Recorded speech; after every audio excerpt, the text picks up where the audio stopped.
Hi, my name is Tiffany Cameron, Reggae Girl's top striker, and you are watching Ryan LFC YouTube channel.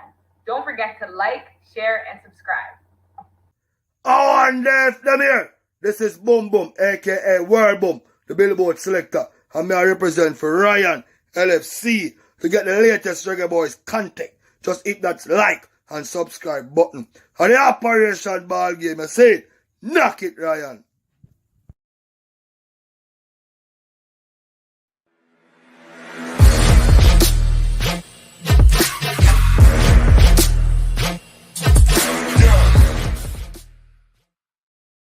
What's up, guys? Welcome back to the channel, guys. Your boy Ryan LFC back again, guys. Another top shelf interview for you guys today. I know a lot of you guys has been waiting on the part 2 interview with Andrew Edwards. Yeah, he is here to give you guys what you want. All right. So if you haven't checked out part 1, check out part 1 before you watch part 2. It's very important for you guys to hear what the coach have to say. All right. So let's bring on our guests. Now waste any time. Andrew Edwards, good evening, sir. Welcome to the show, man. Yeah, man. Good evening and give thanks again. Big up to all of the viewers and want to really again just apologize that we're never able to make it Monday. But you know, time is always on our side. So we give thanks that we are here again tonight. And definitely, man, and thank you, man, you know, to make a quick so we can make another date. So yeah, I really appreciate that, coach, man, for coming. But first and foremost, man, how your family do, you know, how is everything? Family great, you know. Kids them outside are prepare for some midterm exam with wifey. My eldest son him just dropping at the place yesterday, start out some business for the weekend and go back up. I'm Liver States, you know. Okay, great. But coach, first and foremost, I want to ask you, man. Tell me some of the school you teach. Oh, so my journey started at my alma mater, Teachfield High School. Only school in the world with its own beach. Oh, yeah? Yeah, man. We the right on the seashore have our own beach, man. So we done PE in my time. We just go swim off and head home. You know, when I was coaching there, it was one of the things we look forward to after training. The whole swimming and thing, you know. Wow. So from Teachfield now we went to St. Elizabeth Technical States. And from there to Monroe College. Had a very short stop at Wolmer's. Didn't actually teach there, but coached the team for a month. And then went on to Manchester High School, teach and coach at Manchester High School. And now we are at Kingston College, only coaching, no teaching. Okay, great. What you love the most? Teaching in the classroom or coaching on the field? You know, it's a funny question. My son, my youngest son asks me that question from time to time. Yeah.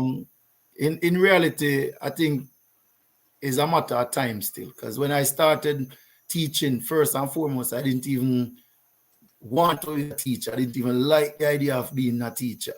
You know, but it never took me very long to fall in love with it and to dive right in and give it my all, you know. I did it for 25 years. Wow. And I did have some very, very good times. I think I am on safe grounds to say that, you know, I did make a positive impact and impression on the lives of many, you know, including some that I didn't actually teach, but just because you're in the environment and you have that opportunity to influence, they picked up on influences that affect them, even though you didn't teach them, and them recognize that. So we give thanks for that. But along the road now, we started to do both teaching and coaching, and over time it is almost like you move closer towards coaching than teaching. It wasn't intentional in the beginning, but over time we started, especially when I became a national coach. There were times when I was just not able to give my full or give the students full value for the time that I should be with them. And so that decision has to be made, you know. And so now if I do teach any at all, it's more like a part-time setup where I don't have a full-time table, and there's a lot of flexibility, you know. Yeah, I know teacher in Jamaica always have difficult. Can you imagine when I went to Excelsior You know, I always give a lot of problem and teacher keep on talk to me. Like, do you have that problem as a teacher where you keep on affair tell students the same thing over and over, and how difficult, you know, as a teacher All right, teach so makes sense. I kind of appreciate the fact that you start the conversation away, and I want to interject this. Yeah. Coaching and teaching are one and the same, right? Yeah. And in fact, the dictionaries and the people who study the origin of words and them things tell us that the word coaching actually predates the word teaching. See? But when you look at the definition of both and you look at the execution, the function, it's one and the same.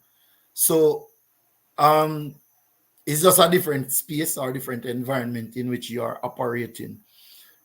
So to the question specific that you're asking now, yeah, you have those kids where they take a longer time to learn. Some of them just don't grasp not all that you try to teach. And then you have those who challenge you because they're learning so much ahead of what you are teaching or on top of what you are teaching that you have to always, you know, stay sharp and current. Yeah. But also very, very important. And I think it's something that is not what you say, like a cornerstone of how we go about teaching and coaching in Jamaica is the understanding and acknowledgement of the different ways in which children or people learn.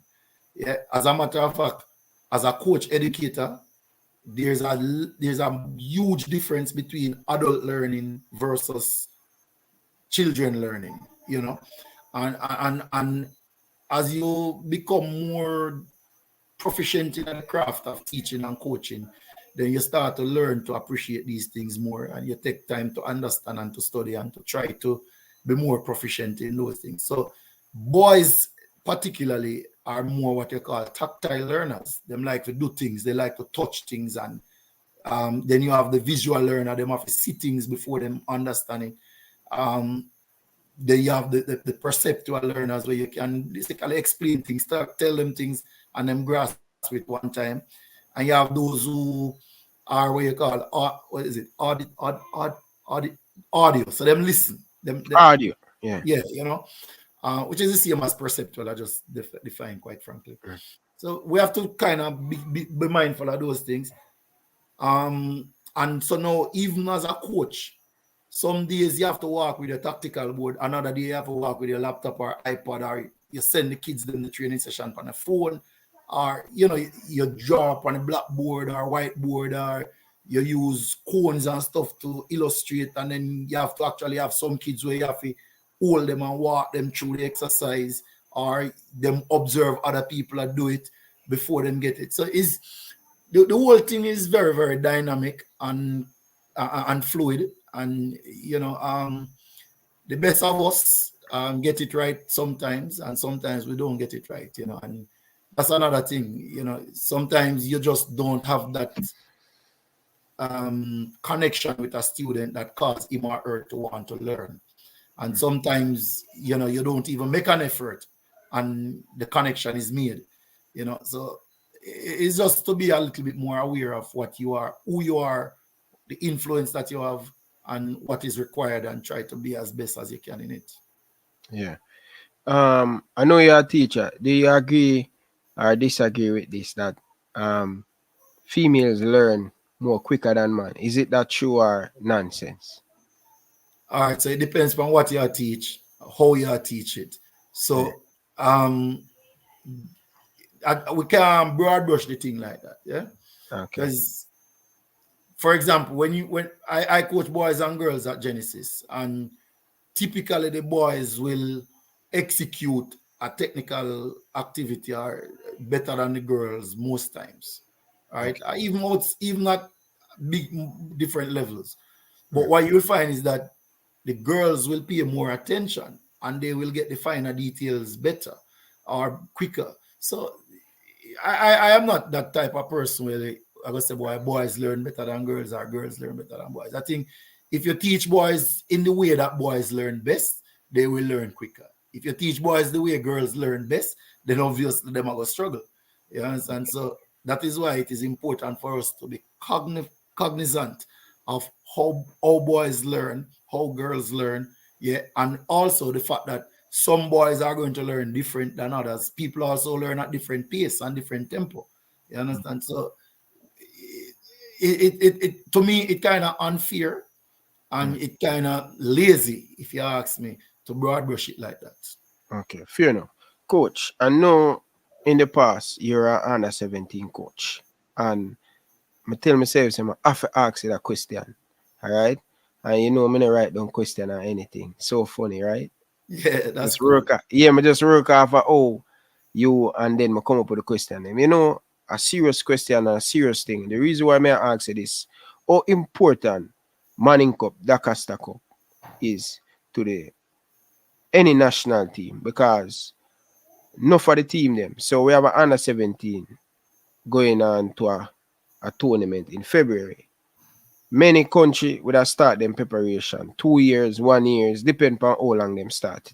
We haven't start our preparation as yet. Every now and then we do a little bit of training and thing. But most of our top player playing at the bigger high school them, right? And I know I was a past student of Excelsior. I remember when the senior the under 17 qualify, Liebert don't have no problem sending the boys to the under 17 training camp and come and play the game for Excelsior. While the past students have a problem, say, listen, no. We spend too many money on our program and for our best player to go and represent Jamaica. How important we have a dialogue with coaching in the Manning Cup, JFF have a dialogue with, because we want our best player to always be in camp, preparing, because the new tournament coming up. I talked to Rudolph Speed, I do an interview with him a couple of weeks ago, and he said, we can't have the players them. The school them won't allow us to get the best player them to come and have the preparation. Most people say, yo, Manning Cup is more important than the national level. I mean, even make a video. What important? Is it qualify for a World Cup or winning the Manning Cup? Where your stands on that? Because you in the situation couple years ago. All right, so there's a number of little things you have to talk about this, but let me put it out there clearly still that in my humble opinion, a player that is very serious about his future in a football should always prize representing his country above playing Manning Cup and the Costa Cup. The level is just way different, way higher, and better. During the time that I was coaching, we were able to have the players in camp during the Manning Cup, the Costa Cup season, and we were able to establish good relations with the schools. So you had players playing for Hydel, Georges, Wolmer's, Camperdown, KC. Then you had Mushet, Cornwall College, States from rural that I can't remember right off the bat. So, and those guys would basically leave camp on the morning of a game and go and play for them school and come back. And there was no issue as far as I know. And a part of that is because the team managers, Mr. Juicy Bell and Mr. Roy Simpson, right, and myself, we appreciated the importance of communicating with the schools in a very open way, and a transparent way as well. And I thought the schools understood that there was a balance to be had by giving the young men this opportunity. We couldn't give them. And on the part of the JFF, we recognize that the players' foundation was created inside of the school. So it was never, at any point in time, as far as I can recall, a competition of interests. It was more like, how could we collaborate? What was the disappointing thing for me, though, is after the players had the taste of World Cup qualification, or qualifying campaign, I should say, not qualification, And then there were opportunities for colleges and prep schools and high schools, academies and that stuff. Some of them, or almost all of them, opted to come back and play Manning Cup and the Costa Cup. And for me, that was a bit disappointing because I would have thought that you once you have gone on to represent your country, at that high level, going back to Manning Cup and the Costa Cup is a retrograde step for anybody that is very, very serious about the game. That's my humble opinion. You understand? So when you play against the USA, Canada, Mexico, Costa Rica, Honduras, Guatemala, St. Lucia, and so on, Trinidad, and then you come back now, let us say you play for States, and you go play against BB, Coke, or Monroe, me talk about the major rivals then, right? Yeah. Is a huge step down in terms of the quality of the game, the pace of the game, and therefore the player loses that forward momentum that he would have gathered during the World Cup campaign. Yeah. So I would really and truly prefer to see our very best youth players moving on once they've become national players. You know, where once opportunities are there for them. Yeah. In an ideal structure, I wouldn't even want them to be playing Manning Cup and the Costa Cup. I dream of the day when Jamaica will have national youth leagues in the same way we have a national Premier League. Yeah. Right. So you know, say you have 18, 24 teams, 30 teams, whatever, stretch across the country, probably divided in a 2 or 3, probably even 4 zones. And you play for a national title, you have some cross-zone games and stuff like that. Then play anywhere from 6 to 10 months of football for the year. You know, that would have been the ideal situation in my humble opinion. Then the need for the camps for national teams would become less significant in the sense that the national coach now could pick out 2, 3, 4 times for the year where say, I want these players for 2 weeks. And the clubs now, or the clubs and the academies could release the players. The season is put on hold because the national team is there, if necessary. You know, or the team that is most affected could get their fixtures rescheduled. You know, that kind of thing. But I think we are a long way from that. So in the meantime, we have to continue with what we have and try to make it work better than it is currently working. No matter how good we are as coaches or how poor we are as coaches, it is a known fact that the game is the best teacher of the game. And so the more the players play, the better it is for them. And especially when they play against players and teams that are at or near the same level as themselves. So FIFA, through their technical study group, produce some findings from time to time. And it is recommended that elite players should play against teams that are better than them 25% of the times, teams that are significantly weaker than them 25% of the times, and teams that are on the same level 50% of the times. So if you think about it, say you have 12 games playing for the year, just for argument's sake. 6 of those games should be against teams that you and them are evenly matched up. Then 3 of those games should be against teams that are superior to you, and 3 of those games against teams that are less than you, you know. So when I was with the national program, that's one of the process we use to try and work or practice games insofar as it could be afforded.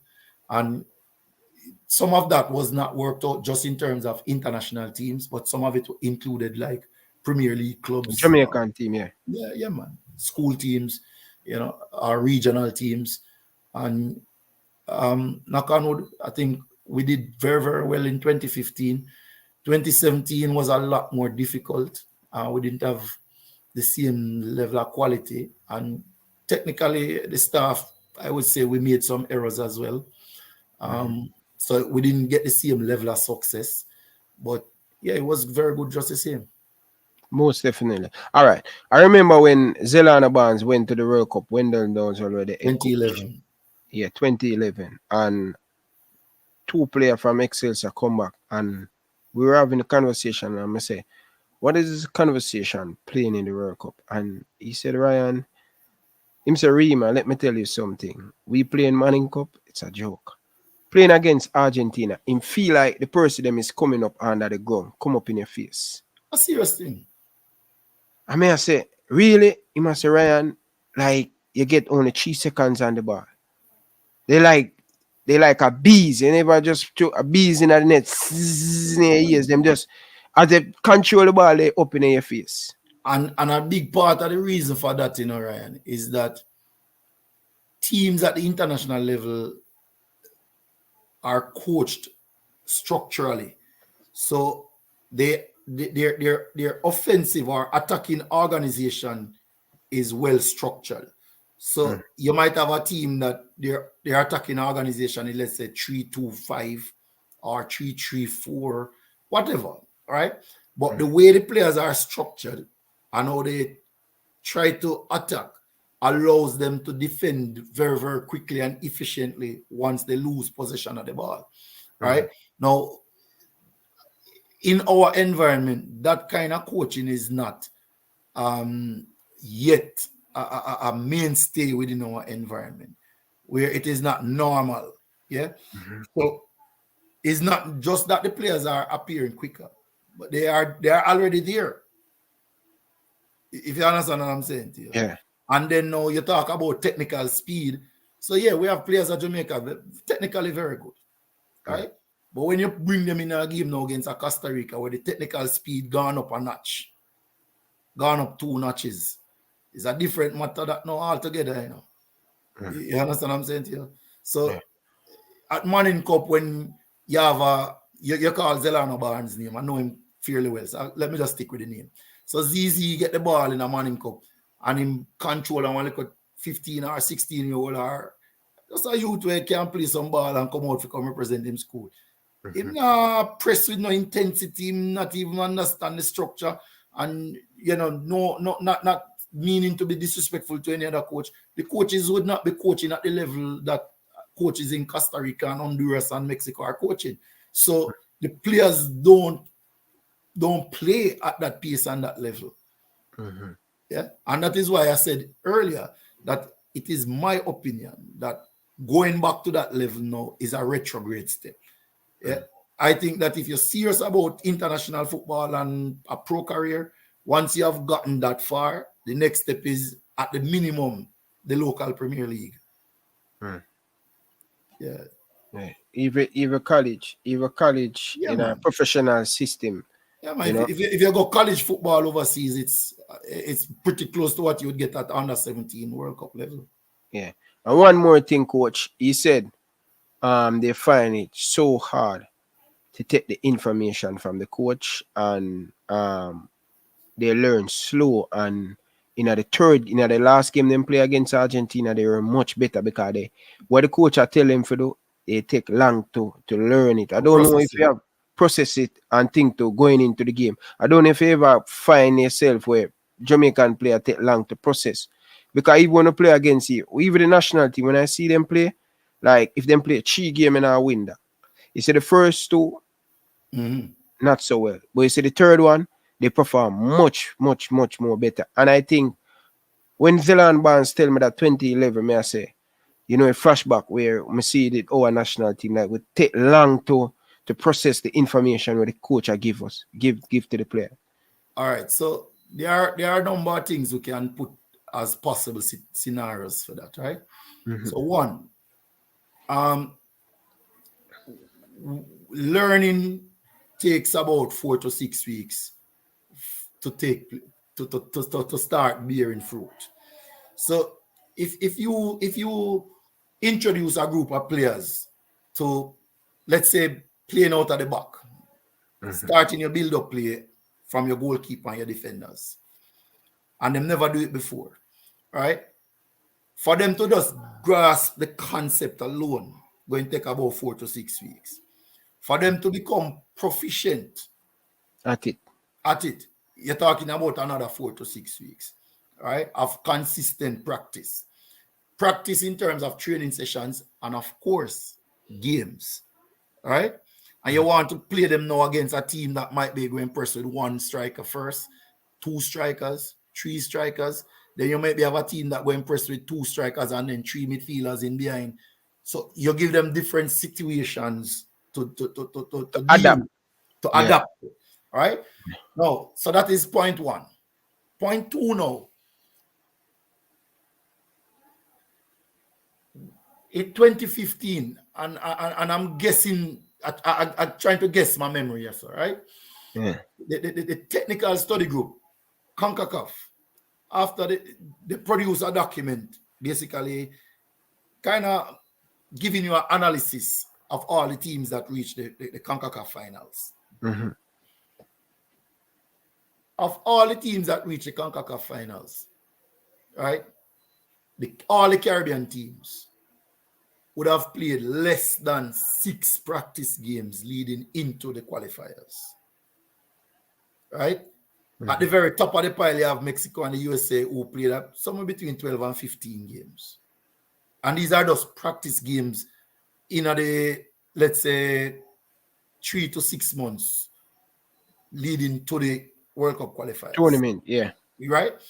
Now, if you go deeper and look at competitive international games and practice international games, you're going to find, say, the US roster, for example, on average, their players will be playing anywhere from, say, 30 to 45 games in a 2-year, 3-year window. So from under 15 to under 17, they would have played anywhere from, say, 30 to 45 games. Compare the Jamaican roster. And if you get 12 games, 15 games, we get, in a Jamaican parlance, we get whole heap, we get enough. Right? Then now if you think about the other games them now, academy games, club games, school games, you're going to find, say, the average players in America, Mexico, Costa Rica, I mean, talk about with major rivals, Honduras, them you there at 17-year-old are run up on anywhere from 600 to 800 competitive games already. Our 17-year-old kids in Jamaica, especially then come from rural Jamaica, are struggle to reach 50 games. You follow me, Adile? Of course. Yeah. So that is one of the reasons why the previous question, one of the response was that I would want to see us move away from Manning and Costa Cup to national youth competitions, where you go and play 40, 50 games for the season instead of we play in a Manning Cup now, 10 preliminary round games and more than half of the competition gone at them yard, and then the top 16 teams play, and then after that only 8 teams left, and to win the Manning Cup you play a maximum of 17 games. You understand what I'm saying to you? Yeah. So we have to also appreciate that Manning Cup and Costa Cup were not designed to be the development portals for Jamaican football. Football, yeah. You understand? And as they are, they cannot be. Yeah.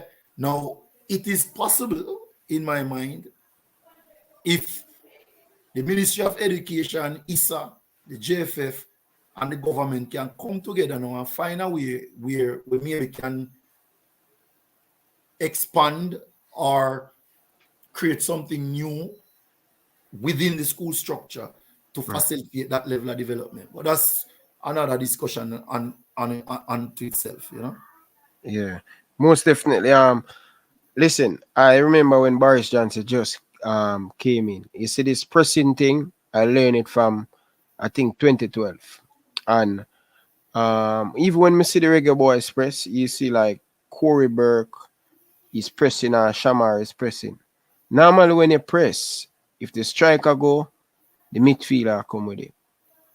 2 midfielder, whatever, oh, you're going to liquid. So, example, if Shamara press the left back, the left back is coming up, the midfielder is coming up to squeeze it. No, the Jamaica don't press like that, you know. We press half Corey Burke run like a headless chicken.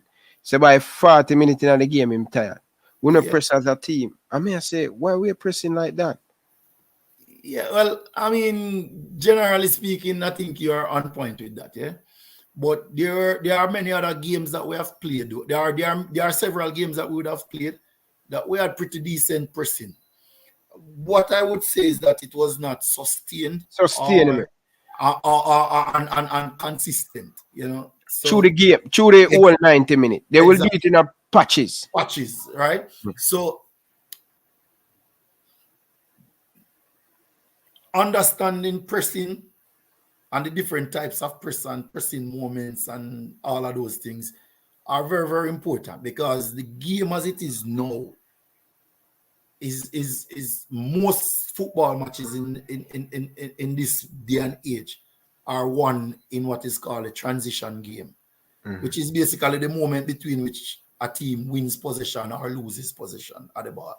So if you have it and you lose it, depending on where you lose it and how you have lost it, you can get burned right away, right? And on the flip side, if you are able to win the ball back closer to your opponent goal and win it back quickly, then you have a shorter distance to travel to get to goal.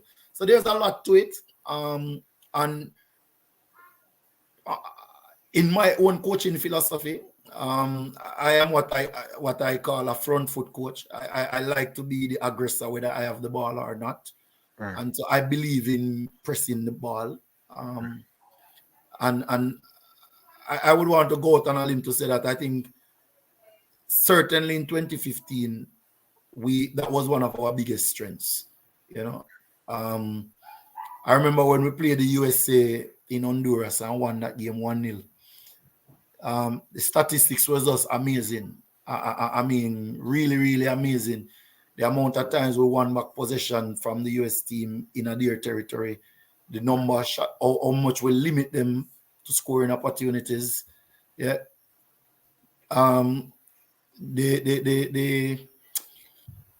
know, just the way we were dominating the game without the ball, you know, forcing a lot of errors from them, denying their key players, which included Christian Pulisic, you know, never had a sniff throughout the game, couldn't spark, you know. So that to me was like a crowning moment, you know, certainly at the international level. You know, you conceptualize something and you was able to get a group of you to go out there and put it on full display and get a result. You know, the first time ever that Jamaica was able to defeat the USA outside of Jamaica at any level. You know, and I remember we had that game forced us into that playoff match, which we ended up losing on the penalty shootout against them. And after that game, the USA brought in the reinforcements. You know, the technical director flew over to Honduras, Tab Ramos. You know, a lot of big heavyweights came over to, quote unquote, make sure Jamaica didn't beat them a second time around. You know, and I guess it's just one of those things, because the boys gave it their all. They gave everything to the game. It was just really unfortunate that we had to miss that penalty. But yeah. Coach, can you imagine how many times you spend on the pitch to get the pressing right? I believe say, yo, you can't just turn up in a one window and think you're going to get it right. Because me remember constant Boris Johnson say, whether we want to go high press or want to go low press. All right. Normally me would call the press, but someone in the midfield, me play as a goalkeeper, and OJ Bedro just say, either we go in high or we go in low. So we have a time when we trigger the press. So, and him always say, yo, one man cannot press. They might go play through the press. yeah, So one man can't press, man. You have to have. So one man in the midfield now, the leader in the midfield say press. So when the forward press, the midfielder press, the winger come more closer, finna let them out of the press. So when me I say the team I play, me I say, yo, this need a whole heap of practice game, more time on the pitch to understand the pressing game. Remember, you know, Ryan, I said earlier, you know, that we had that under 17 team. I started with them in August 2014, and we had a very short break before the resumption of school in September. Then we had the first round qualifiers in September, and then after that, they were in camp most of the times again. And then come January, it was full-blooded camp. The youth them from country actually went to school in town. Some of them went to Ulmas, I remember that, you know. So Calabar as well. So we had a lot of time doing what we were doing, and we had a lot of practice matches doing what we were doing as well. You know, and the JFF at the time, led by Captain Horace Burrell, did give us tremendous support, give us practice games. I don't quite remember all of the team, but I think we played Cuba, the USA in practice games. I know we went to Costa Rica and played them in a 2-game playoff down at Costa Rica. So we had good preparation, real good preparation. And we had a good staff, you know. Omar Edwards, Andre Waugh, Coach Spider. Then after Coach Spider, we had Coach Warren Barrett when we traveled away with the goalkeepers. We had Lamar. No, not Lamar wasn't with that group. Lamar came in 2017. Yeah, we had a really good staff, you know, and we did a lot of pre-planning. We did a lot of video work and board work with them. So we talked earlier about the different ways in which the players learn. And yeah, so it wasn't just about going on the pitch alone and trying to teach. We teach on the class, we teach in the classroom too. We teach around the computer, the TV screen, you know, we teach with the book and pens the same way. And yeah, to the youth, them credit, them learn really, really well. And you know, they did well, you know. Coach Morris asked, my asked that question, how much of them still playing or how much of them resign in Jamaica now? That under 17 team that they call. All right, so I don't have all of the numbers, but we know Talbot was a captain for the Harborview team at one stage. I think they go up on a trials recently. At Ajani Talbot. I think Jawani Hines was playing at Arnett Gardens. Alex playing in Canada, Alex Marshall. Beckford and Vassell in the United States. Adam Oluken is in the United States, so in the USL. The goalkeeper, Jamali Waite, he was with the senior Reggae Boyz the last game. The other day, yeah. He's playing in the United States now. Yeah, man. So probably about I would say about 50% of that team are still playing and playing at a pretty decent level. You know? Okay. Yeah, man. Chiga, Brown, Javian Brown. Yeah. Playing in a MLS. Yeah. And a regular with the senior national team. Them doing well, man. That's good. That's a good number. Depend on a lot of national team. They just went down. Some of them, you know. Yeah, man. No, that group of players was a really, really good group. Peter Lee Vassell, you talking, right? Yeah, man. Peter Lee Vassell. Yeah. And we had some top quality players. Lamar Walker on that team? No, Lamar never in that team. He was in and around the 2017 team, but never made the final cut.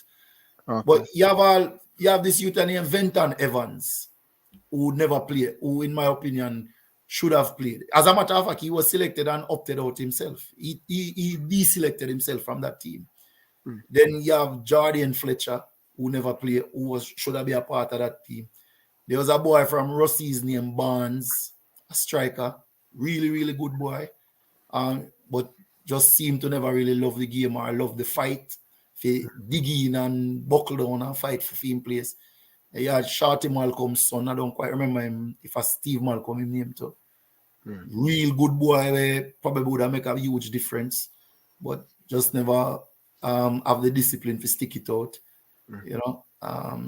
Yeah. So you see, Jamaica never ever short of talent, and that particular under 17 team we had 3 players from the US in that team. So you had Nathaniel Adamaluken. I always struggle to remember. Zaire Bartley came from New York Red Bulls. And then you had Jamali. What's his name again? Oh Jesus. Him father is a argument, you know, Sambo youth. Oh, a big somebody. Yeah, man, Rasta. Yeah. Yeah. Theme son. Him name escape me right now. So those three youth were the three, let's say, foreign-based players who made up that team. Yeah? But I can tell you, we had other players who wanted to be a part of it.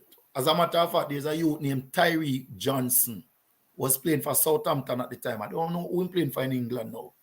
He played about a year for a team in a Connecticut on loan from Southampton the other day.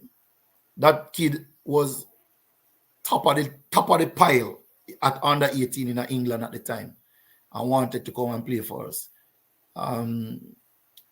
Never getting passport. There was another kid at QPR. Can't remember his name now. The kid got everything sorted out and ticket book and everything. He broke his leg. Yeah, it was it's a midfielder youth. His name on my lips, I can't remember his name now. But he was a solid youth in terms of what we were able to see. And he was strongly recommended by Paul Hall, who worked with him at QPR. You know. So we at the time we weren't looking for a lot of overseas based players per se.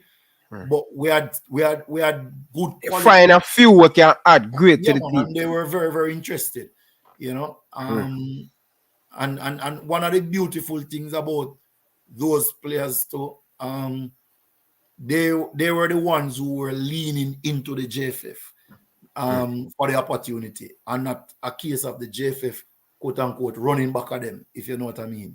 Yeah. Understand. But coach,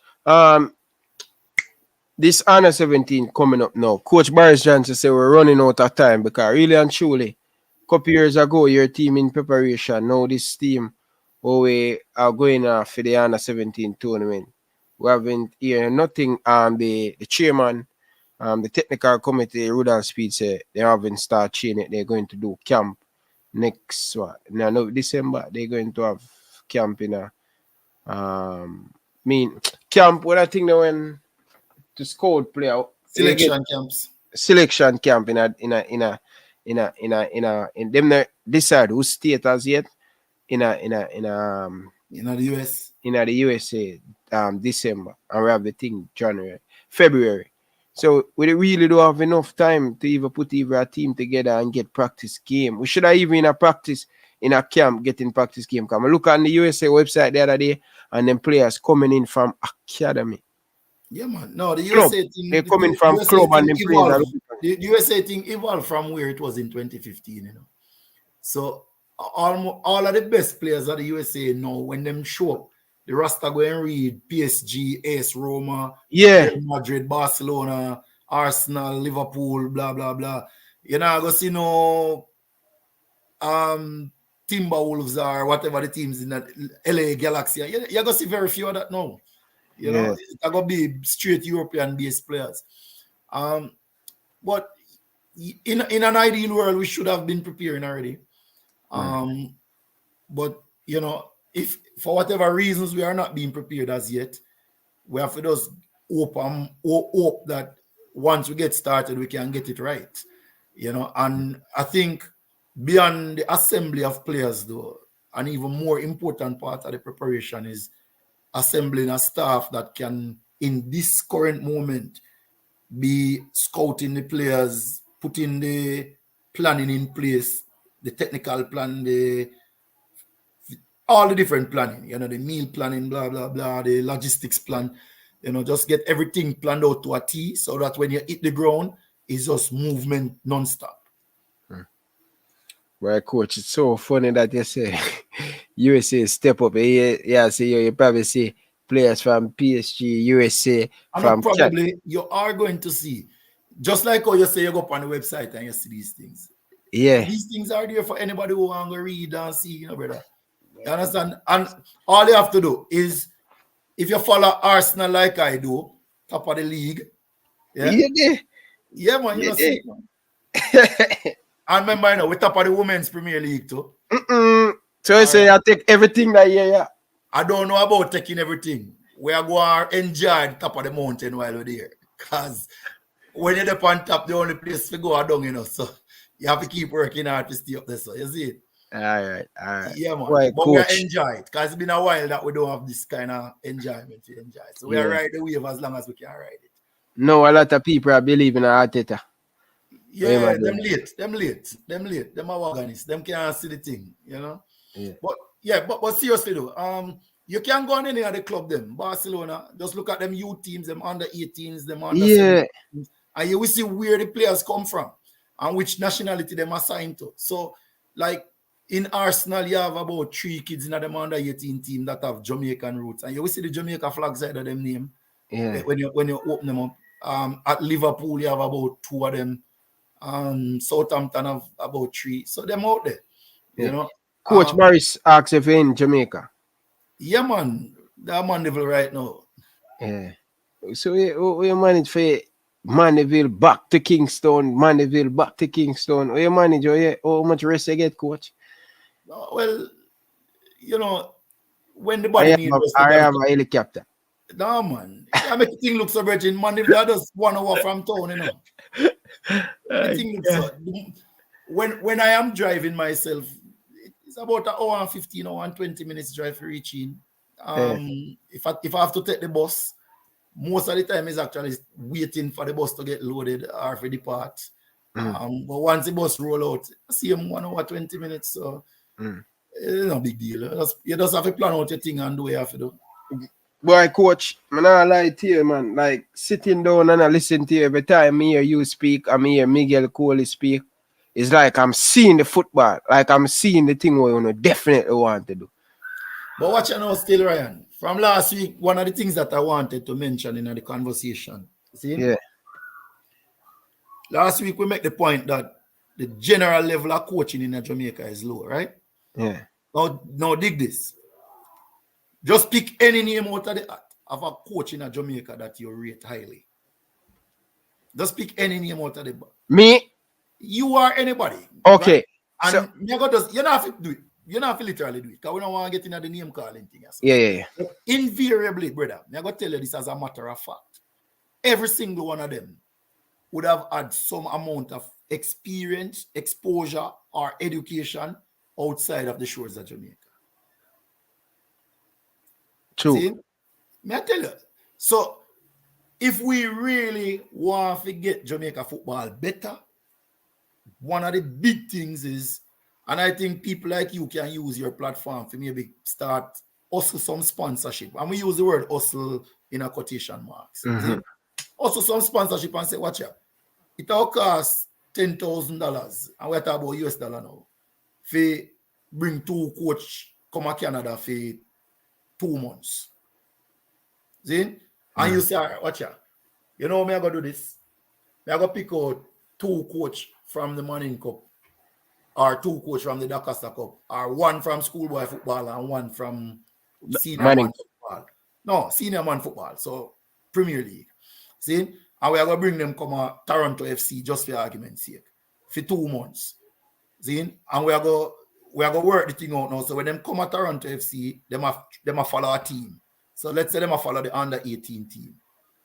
See? So in at that time, them get to go all of the training sessions. Them probably get to run all the training session or be an assistant on some training sessions. In the video analysis, the whole shibang, them did it. Match preparation, post-match dealings, everything. So him come back, and next 2 months go.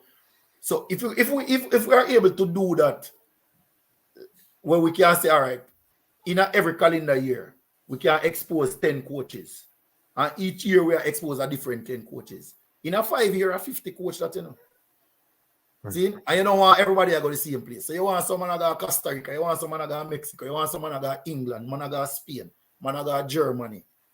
So what we are doing now, we are about to go gather all the information and gather experiences, grow, yeah? And then we come back now and we start blow up the other little balloon them round with. So everybody will get a little bigger and better. You understand what I said? Right. And I think if we are able to do that, honestly, I would have loved to see all, for example, the sponsors of the JPL have that as a part of the sponsorship package. Yeah, so every season, 2 coaches, 3 coaches, 4 coaches. At the end of the season, them get to go spend some time advance themselves. Whether them go on tournament, whether them go on club, whether them go do a course, but just to progress them. In a schoolboy football, the same thing.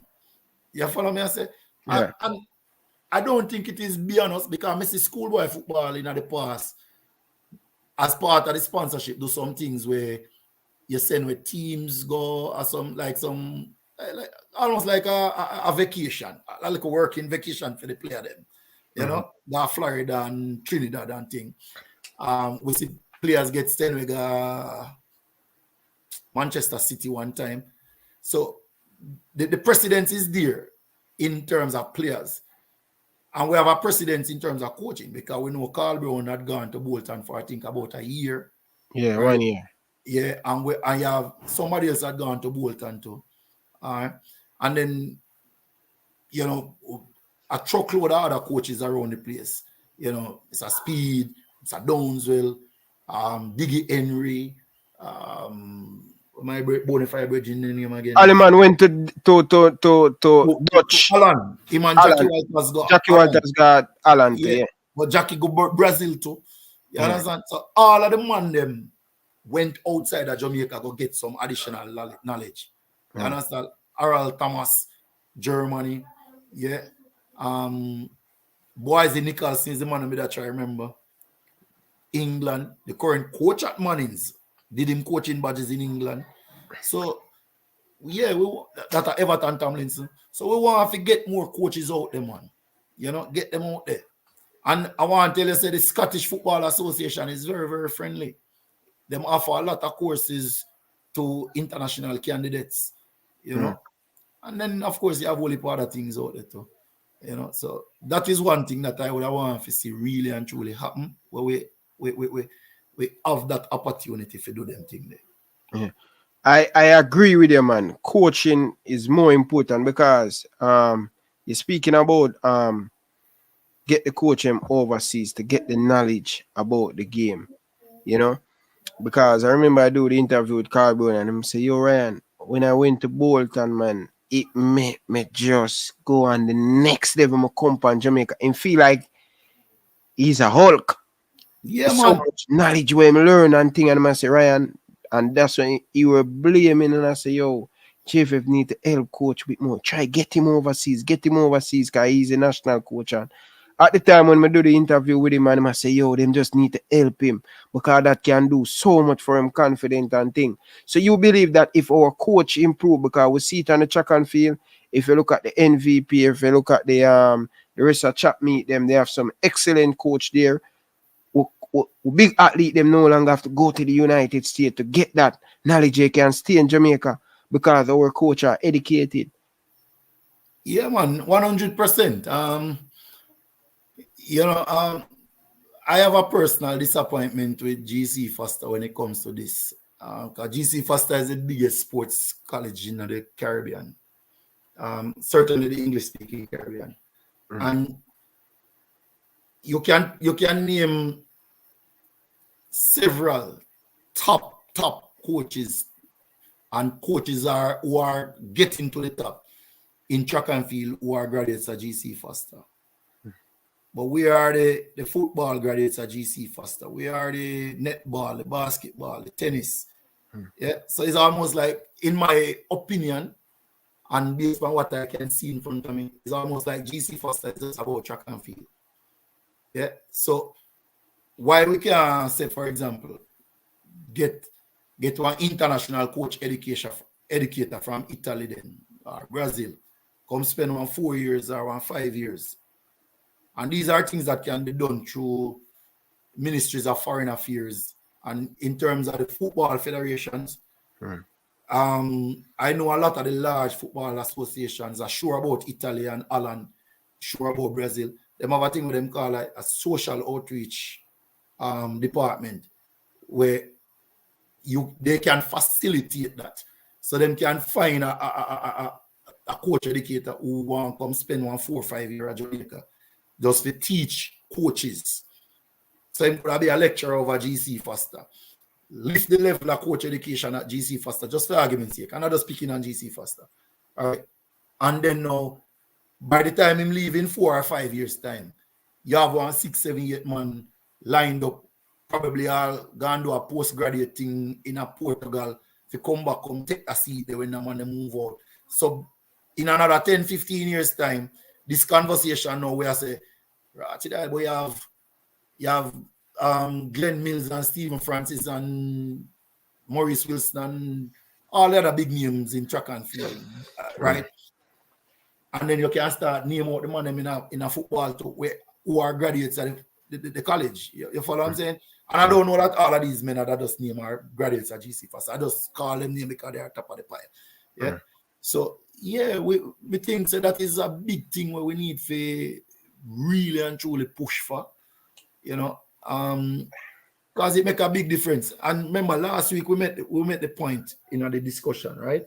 That in Europe, probably about 7, 8 of every 10 coaches are actually college graduates.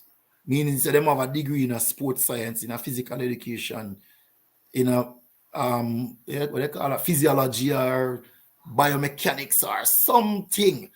Yeah. Some of the other man them go on some far out thing, them in a philosophy and them in a psychology and all economics and mathematics and all kind of things. But the bottom line is that they have higher levels of learning, which I don't think we value that very, very highly in Jamaica. As a matter of fact, I think it's something that we generally scoff at. Yeah. So a man go to university and is not something to be proud of. It's not something to aspire to. Yeah. Right?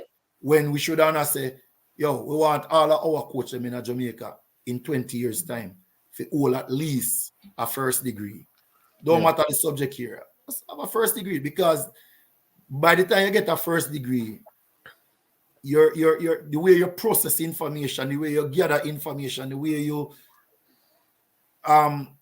express is totally different from when you go to high school and finish. And it's even worse if you go to high school and never graduate. If you follow me, I deal it. So these are things that I think we have to aspire to and move the bar to. Yeah. We talk about it when it comes to players. We talk about it when it comes to players last week.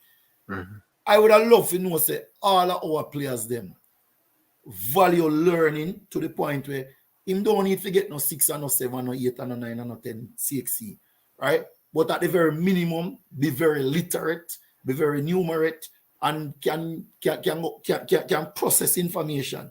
So when a coach comes to him and tell him, say, all right, we are go play in our I block, and we want to trap the team in the left half zone or the left outside channel. Him now fear guess and spell with the coach I talk about, or him now fear struggle to understand that. If you follow me, I deal it. Yeah. And even on a personal level now, he or she can start to appreciate the value of proper rest, proper nutrition, proper personal development. You understand what I'm saying? Because him not just being told these things, but he or she has the capacity to find the information, understand the information, and more importantly, understand the why. You understand? Because they say good coaches teach players what? Great coaches teach them how. Right? But the master coaches teach them why. So when you know why you do what you're doing and when you're supposed to do it, that time you become an elite level player. And that is what all of us should be aspiring for. Boy, when I know if you listen to Chris Williams interview, you know, but they always say great minds speak alike. Right? Chris Williams, the PFL. I know Chris Williams, man. Bro, I was trying to have a conversation with him the other day, but it never materialized. But in time, all of those things will happen. Yeah, definitely. But I was listening to the radio program, and he said, they call him and ask him, what him think about the new head coach coming in and thing. Him say, yeah, great, we have some good certified coach coming in Jamaica. About 5 of them going to be a part of the national team. But what he would have like, what him would have do if him the position first what him say, what you just say about GC Faster. Him say this coach coming in. What our motive, what our plan, why these coach coming in, what our plan, what we try to achieve, right? And Oral did say to him say the main goal, he were asking Oral the question, what we are trying to achieve with these new coach? And Oral said to him say, qualify for the World Cup, right? And he must say, but Oral, me do that 98 already, me don't want to do it again. Me want God the World Cup and be consistent going into the World Cup. And we're going to do that. Get some of our JPL coach him up to the level like these coaches just coming in. How about we get someone from Brazil, Italy, no matter, to come in to learn, teach our coach him in GC Faster. How about that? These are some of the things I am bringing in this coach, but at the same time I am making this plan. So things are rotate. Coaches get better in JPL. The national team coaches is better. Coach in the JPL, coach in the Premier League, they standard way up. When them go to the national team, them understand because the coaching level at the JPL is good. The Manning Cup, the Dakar Cup, all of these things. And when me hear him say it, say him just don't want God a World Cup. And World I said to him, say, yo, we have to do this, we have to qualify to get this money. And I say, no, World, we want to go there. I know so we go there every 4 years, every 4 years. The conveyor and belt are rolling and with all of these. And he said the coaching in Jamaica must improve. And me keep on beat it, but people think I want to pressure coach. I probably the way me I say it, cause you know, I'm a rude boy. I mean, probably don't know how to put on it. Yet no, seriously. Sometimes I listen, coach him and say, Ryan, I think I owe you aggressive way I say it. Like me well, I mean, when you do your personal reflection, you can probably evaluate and come back and say, you know, I can maybe change how I do this and thing. And nothing wrong with that. Or you can listen to the feedback from other people and adjust your thing. But the message is what is the most important thing, you know, and what you are saying and what you are articulating in terms of quoting what Chris said is about coach education. And listen, the new coach himself, you know, Coach Algrimson, right? He says that coach education in Iceland is like a big thing. Iceland probably have more qualified coaches per capita than any other country in the world in the region. See? But we don't know the full details of what is going to happen with these coaches just yet. But from his initial interview still, he did mention that himself and the staff that is coming with him will be very involved with the coaching with the coaching school and the development of coaches. And I think I heard him also saying that they will be making arrangements for different coaches to travel with the team and be a part of the team from time to time. So maybe like I think Rudal, I don't know if you hear the quote, but Rudal said their plan is to make some of the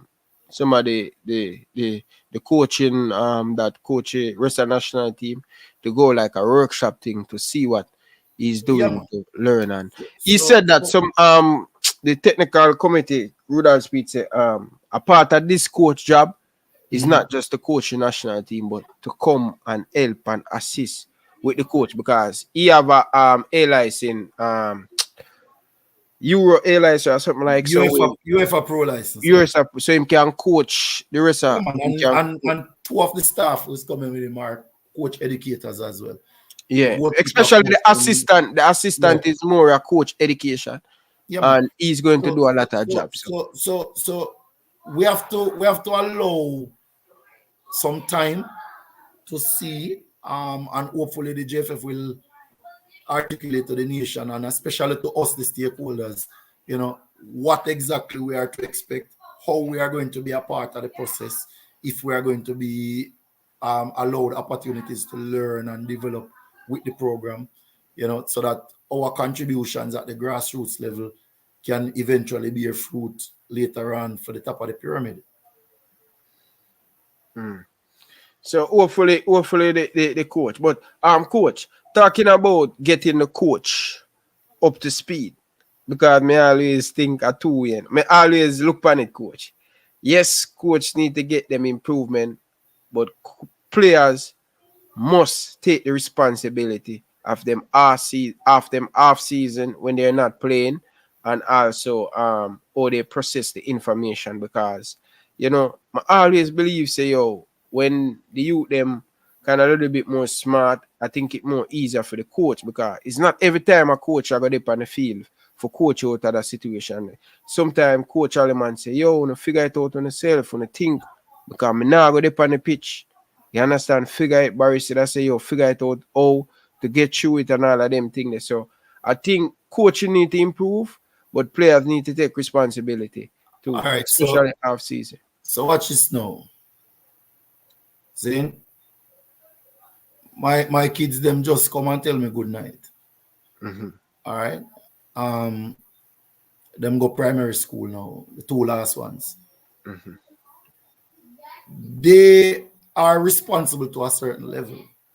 But if mommy and I don't provide guidance and support for them, in terms of what we envision their future to be, see, then they have to be fine. They are going to lose their way somewhat. What I'm trying to say really is that you have to create an environment for the child to grow in terms of what you want that child to become. See? Yeah. I could bring it over to football. You see, everything what you just described a while ago, you don't really have to tell that to a youth who in our academy in America or Canada. Not true. No. Not true. No. Yeah?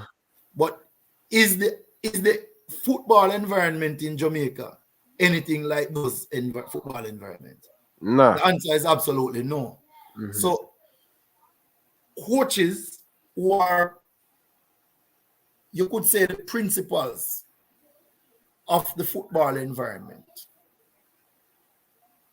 when they are better trained and better developed, they will create better football environments. You follow what I'm saying? Of course. So automatically the players who are influenced by those better developed coaches will automatically develop better habits, better behaviors, better attitudes. So it's not a matter of overburdening the coaches or taking away the responsibilities from the players. It is a matter of preparing coaches to create better environments that will enable players to take on more responsibilities. So it's an empowering thing, you know. So you see, like, I don't remember which one of them development coaches talk about it. I think it's Carnegie still. Him say, like, in order for you to grow, you have to help the people around you to grow. So as them grow, then push you up higher, you know. You follow me, I say? So it's the same way when we empower our coaches, our football automatically will have to go up. It can't stay the same place, you know. It's automatic. Because just as I described earlier, just imagine if every single year you have 10 coaches that come back from overseas, whether them go spend 2 weeks to 3 months, and I come back with the knowledge of them gather. And them gonna Arnett Garden and Waterhouse and Reno and Moby and Mount Pleasant and Portlanders and wherever. The football have to go so. It's just natural. True. Agree with you. But coach, for not the most expensive. Because I always try to use track and field, you know. All right, with Jamaica. So we are dominant, we are compete. We not only are compete with the people in the Caribbean, right? We are compete with the United States, Italy, Spain, China, Japan, all of these big countries. Jamaica, we look about Ottawa and track and field. And when you look at our track and field, we don't have 5, 6 great world-class facility when it comes on to get our athlete up there to compete at the highest level with these big countries. All right? We have good coaches. We have world-class coaches that USA would have loved to have. I'm sure USA would have loved to have 2 of our greatest track and field coach right now. You don't think that, coach? Easily. All right. But you make the point about world-class facility. May I ask a question? Senegal, they played in the quarterfinals of the last World Cup, correct? Mm-hmm. And them qualified for the World Cup again, right? Mm-hmm. How many world-class facilities they have in Senegal? Not much. Huh? Not much. Ghana reached the World Cup quarterfinals. And had it not been for Suarez and Ingenious, they have been the first African team to play in the semi-final. Semi-final. Right? Yeah. What the world-class facilities done in Ghana? Yeah. What are Not the much. world-class facilities done in Ivory Coast? This thing about facilities is overrated. You understand? Yeah. And I don't want nobody to hear me and say and misunderstand me. We need good facilities. Hands down. But that cannot be our end all or be all. Mm-hmm. Understand? Coach education must come first. Mm-hmm. Must. Alongside the coach education, I think we need clearly defined player profiles throughout the field. So we need to know. All right, so let's bear with me a second. Of course, you have time, man. Football is a pyramid. See? At the base of the pyramid down here, so, is the grassroots. And as you move up to the pyramid, at the very pinnacle up here, so, is what we call your elite performer, which is your national senior team. Mm-hmm. See? So, when we look up here, so now, at the top of the pyramid, what should our goalkeeper look like? What should our centre back them look like? Well, we left back, right back, central defensive midfielder, attacking midfielder, number 10, wide forward, centre forward. What profiles we're looking for? Yeah. So now, me there, Genesis, I may have a little youth now. I'm 12 years old. I'm not even 12 yet. I'm going to turn 12 in December.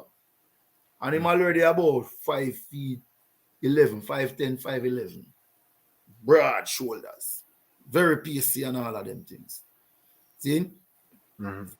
Fairly decent technically, but him kind of slow and him understanding of the game I come along slowly. But I believe him have the attributes to become a proper footballer. Right? Now, what should I be targeting with this skill? Does he have the physical profile and the basic technical tenets to become a proper right back or a right winger for the national senior team? Mm-hmm. Them things they no cost no money. Them things they no require no world-class facility. If every coach from Negril Point to Moran Point and from Rocky Point go back over Ochi and everything in between that, know these things. When you find one little left foot gem, automatically you start look on him now and say, all right, him have good vision, him sense of awareness good, him technically secure. All right, you have a youth who play midfield and you say, wow, at 12-year-old boy, I look like him press resistance. We need a database for keep. Where you explain to me is that we need a database. We don't need no world-class facility to do that. Yeah. See? Just the vision. We just need the vision. We need a national youth league, national grassroots league. Yeah. See? So we now start identify players and track them. So you have player passports and player profiles. And you know, say Ryan started with a play for one primary school at home, Holy Family. He left from Holy Family and he got Excelsior. He play for Arnett Guard, he moved from Arnett Guard and go there. So he play left back, so then he moved to left wing. He come back a left back. He play 100 games as a left back. He play 200 games as a left winger. them thing there, right? No Come on, love start. me. You understand what I'm saying to you, brother? Yeah. Yeah, you want to know, say, we talked about it earlier on. We want to know, say, when a youth put on the jersey to represent Jamaica at under 17, him already play 400 games, competitive games, whether between Manning Cup or the Costa Cup, Youth League, International Football, Premier League, or Tier 2 football. When you put all of that together, when a youth draw on the jersey for the first time to play for Jamaica at under 17, 400 might be excessive. It might be reasonable. I don't know. I just throw a number out there. But we can agree. We can set that. So the JFF can say, all right, this is a acceptable prerequisite. 400 competitive games. So when you get the job as the under 17 coach, and you say Andre is a player down a Monday line, you say, bro, that boy, they look like he could have been a good center midfielder. And you come and investigate and boom, you write him age all right, boom. Him not have no medical problems, him not have no surgical issues that we shouldn't worry about. Boom. I think I only play 15 games already at 17-year-old. So right there, so now you know say him have an experience deficit. Yeah. You understand? Then now, let us say him have the 400 games. You're looking at 400 games. Boom. All right, he played an international football game yet? Maybe. You understand? Yeah. He never traveled before. All of them things they count, you know. So you see like a team like Cavaliers, Harborview, we carry all 10-year-old go Italy, go a tournament. Cavalier go a Sweden, a Gatia Cup. Them thing that big thing for them youth there. Because then youth they automatically ahead of their peers.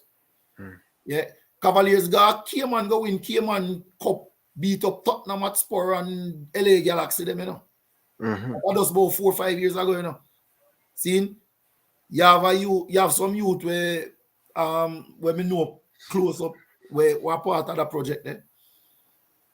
And these are things that we have to do. So ballers are do them thing now. Ballers just carry some youth go Spain. We see a next academy name PES, I think. Carry some youth go England the other day. Those things are very, very important where we are get the youth them to play competitive. Yeah, our under 17 youth them should have played against some Arsenal already or some Paraguay or some Peru and you feel me as a general. Of course, me understand what you say, man. The database important, man. Yeah. It's important. A whole heap of tournament in the USA where it's not very far, where the youth them can go and get them experience. The coaches can go and learn a truckload where them now go learn for no coaching course. Yeah. So those things to me require no big infrastructural development and a world-class facility. Right? And I want to say this very importantly. Yeah, coach. I hear you. Yeah, man. Me just make I sure. write down this way. I see somebody, Barris, making a comment section. So when I talk to them, I can talk to them about every country that has won the World Cup since 1998. See? If you're digging at the history of it, you'll realize that they would have embarked on a long-term technical development plan in and around 8 to 10, probably 12 years prior to winning. See? All of the countries them were ranking at the top 5 of the world.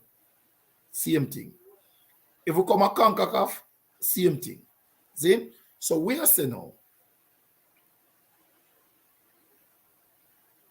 the first long-term development plan that I was ever exposed to is the Belgium one, which brought through the likes of Eden Hazard and Kevin De Bruyne and Ben Keke. Lukaku and so forth. When the program they start, them youth are 12 years old, you know. 12? Yeah, man. The whole of them youth are 12 years old when the program they start at Belgium. See? Now, one of the fundamental things why I'm bringing it up, Belgium understands their place in the football arena and recognize that the end product that they aspire for their players, see, will not happen inside of Belgium. So the idea is that Belgium knows, say, all right, we can carry them 70% of the way. And then for the next 30% of the journey, they have left Italy. Belgium now and got England and Italy and France and Germany. To get them world class. Yeah. So now I believe Jamaica needs a similar philosophy. Yeah.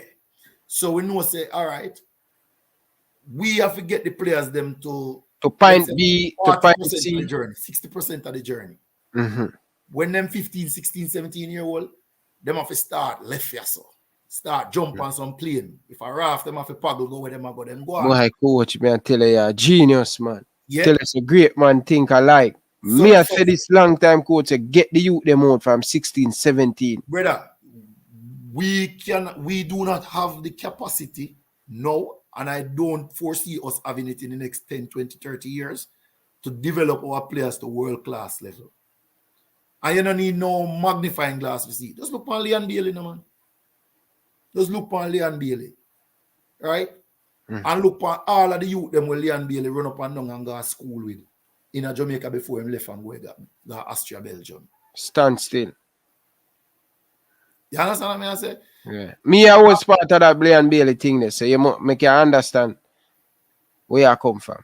Yeah, the youth them have to leave the environment and go in a more demanding environment, a more world-class environment, like you did I say. Yeah. Where they know Paris. Oh, you mean? Yeah. So it's just like a manufacturing thing, you know. When you buy one brand new Mercedes Benz, so my parts no make a Japan or Germany or wherever. They make all over the world and then it come assemble. And you get the finished product. That's how you go. Yeah. Yeah. So whatever picture we can envision for our national senior team. Let us say we have got 10 years then. So 10 years from now, all right, 2032. All right, so we have a World Cup in a 2030. So let us say all right, we are go on a journey now that we are looking for beer the best fruits in a 2034 for the World Cup. See? And if that best fruit means that we are looking on a semi-final place in the World Cup at minimum. So we are start that journey as of now. Right? So if in 2034 we want our elite players, based on our science tell we say the thing go on records show, we say them players that need to be between 26 and 29 years old. See? Which technically means we are talking about the youth them were born, what that now? With some maths, you know. 2034 minus 26. 34 minus 26. So them youth are 8 years old now. So you are talking about the youth them were 8, 9, 10 years old now, where we should not look for target.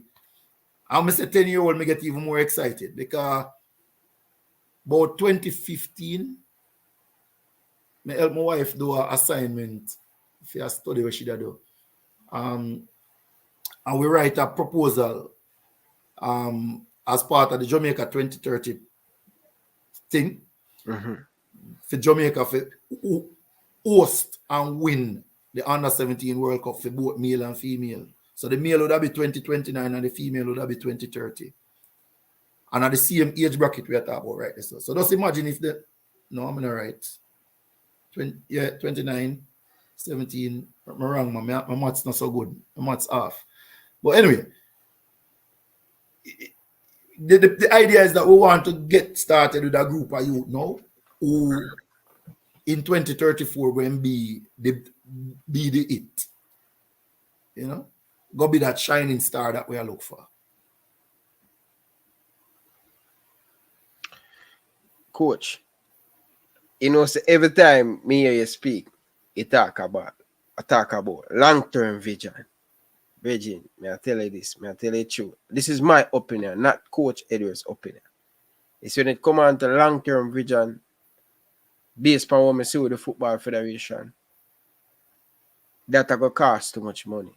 It better when them do short-term, in for them estimate, when I really think and really I look at them. All right, I've been talking about you. We've been talking from YouTube for about 4 years now, and they love short-term vision, quick fix.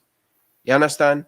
Because it's cheaper and it lesser on the football federation.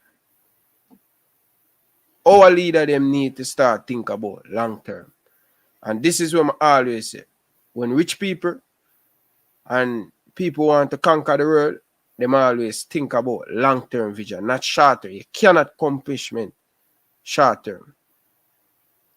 Sustainable, long-term. And no plan is there. And these are the things me I fight for. Put a plan in place.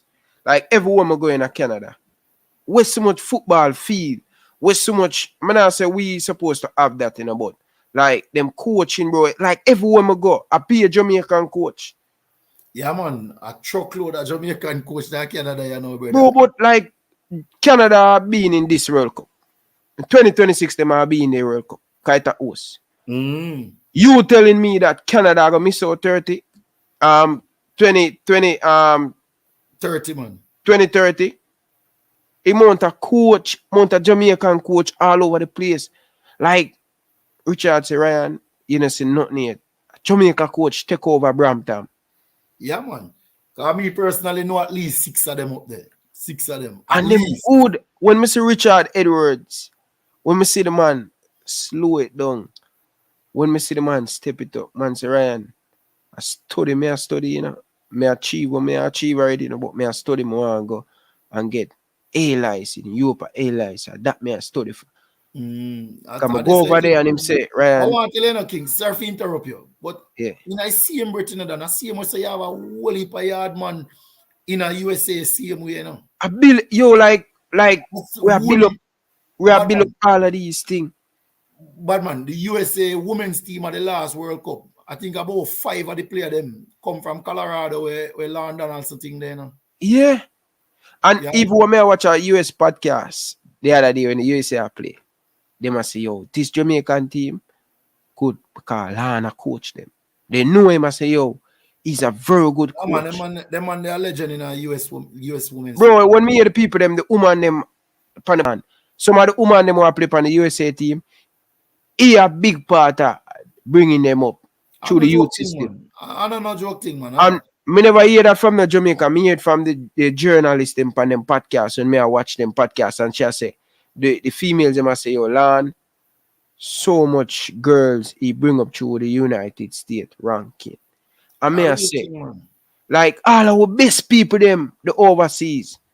And me know say, you think them want to help Jamaica, but me I tell you this coach. Bright people like Uno, when you have them vision, yeah, I don't know what wrong with the system. If I just don't know, like they just put in a back seat. No, coach, me I tell you, and me know say, it's because when me hear you speak, coach, when me hear you speak, like Miguel Cole, he must say, yo, Ryan, like him get me interview Miguel Cole, and he must say, Ryan, me know Miguel, the man works so hard at study, and I say, Ryan, he want to come back, he might better himself, because he want manage a national team. That's him goal, that's him dream. But Ryan, me I prepare myself, so when they call. But like Ryan Thompson, one of the goalkeeper, when I'm goalkeeper them, I just do an interview with him, and when I go up on him Instagram, just sign for Real Madrid. Yeah, man. But all our best people them in the country help, and just because that. Even Richard, the man say, Ryan, if me that Jamaica, me nah go blossom for blossom car. You know people, you know the thing already. Me don't really need because no one put but me listen, me interview you, coach, and the more me interview the rest of people, them me I say, but we actually have coach, we have the experience and willing to learn more and I try, but them still not get the chance that them supposed to get. Yeah, and you see the thing about people, the best being away, it is important that some of us are not in the country. Yeah, because what it does, it gives us tentacles in a different places. So like, I think that is becoming a pet peeve of mine now is talent identification, right? Yeah. So earlier on when we talk about the whole elite player at the top of the pyramid. See?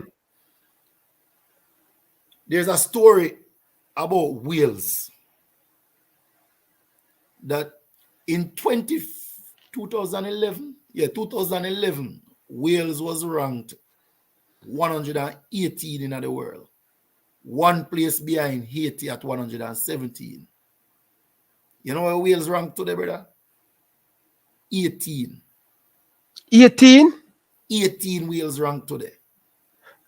On the FIFA list. See? And that was not no coincidence business. The man them write it on paper that they want to be a top 20 nation in 10 years' time. And then went about doing it. But why we are talking about it here, so, is that there's a specific thing that they did. You see, in terms of talent identification, they acknowledged that they would not have all the best talents inside of Wales. But there were pockets of Welsh people in a Scotland, in a Great Britain. And so what they did now, you see, same like you talk about Ryan Thompson and Richard Edwards and the best Jamaicans being out there. The Welsh Federation now engage these people. Not necessarily financially, but them engage these people. Have the dialogue for now be one now. To be now them eyes and ears in a them environment. Yeah. You know, start establish relationships with clubs, scouts, and the academy. Exactly. So what happened now? Them have what them call them talent ID camp 2 times for the year. And then bring in players from all over the place who have any kind of Welsh heritage. And it's just as it's a talent ID camp. So the players them come, them play a couple games, the coaches them grade them, blah, blah, blah, put them in the data system. Yeah. The players them enjoy themselves, them go away and them go talk. And tell them friend. Right? So the current Wales team, I don't remember the exact numbers, but I'm sure about this little youth that play for Leeds now that was at Manchester United. I know how we are that. Yeah. I know how we are that. In play wing. One of them will come out of that. In play wing. Yeah. Daniel James. Daniel James. Yeah. You have Swansea. Yeah. He was playing a weights in a Swansea first. Yeah. Right. You have a youth that apparently I think his father is actually Jamaican, who was identified through that same process. So the point, the nail down point is that having our Jamaican coaches all over the world have 2 basic benefits in my mind. That which we just talked about in terms of talent identification, for streamline the people with the Jamaican roots, for come back and play for the national teams at all levels, and then 2, to facilitate to facilitate further coach education and development for those of us who are in this local space. So Ryan, for example, maybe down the road we can say, all right, every year we are going to send 6 goalkeeper coach. We'll spend 2 months with Ryan. You understand what I'm saying to you? Yeah. Then Sharpman might say, you know what? I can put up 2 coach over the summer. Then can go spend a month with me. I mean, I say necessarily in my house. You know, when they put up a man might think of that. But if that is possible, then yeah. But we are saying him can accommodate 2 months, come work with him, come shadow him, go watch him coach and ray. You understand what I'm saying to you? So having people out there is very good. Look what China do. China have people all over the world, Bridget. You understand? So we can't think about the development and think about it just inside of the shores of Jamaica. We have to think about it with a global reach. Because if there's a Jamaican down in Brazil, I play for Botafogo. We have to know. True. Yeah.